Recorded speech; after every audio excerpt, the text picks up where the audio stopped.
அக்கா, அது அன்போட தங்கச்சி யாழினி. யாழினி, யாழினி அம்மாவை பத்தி எதுவும் தெரிஞ்சதா?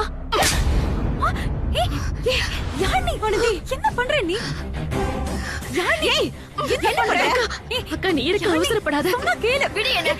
இப்ப சந்தோஷமா? இப்ப சந்தோஷமா? யாழினி, மொத்தமா என் குடும்பத்தை பிரிச்சுட்டல.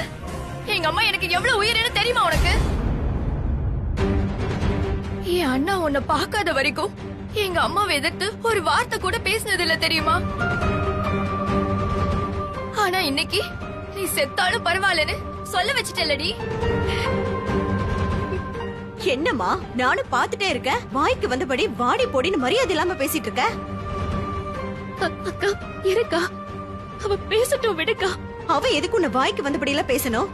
ஏன்னா இவ்வளவுதான் என் குடும்பம் இந்த நிலைமைக்கு வந்திருக்கு. இவ்வளவுதான் இப்ப என் அம்மாவை காணோம். ஆயிரம் தான் எங்க மேல கோவப்பட்டாலும் சண்டை போட்டாலும் ஒரு குழந்தை மாதிரி அடுத்த நிமிஷமே எல்லாத்தையும் மறந்துட்டு எங்க கிட்ட திரும்ப வந்து பேசுவாங்களே தவிர இப்படி வீட்டை விட்டு போறதெல்லாம் அவங்களுக்கு என்னன்னே தெரியாது.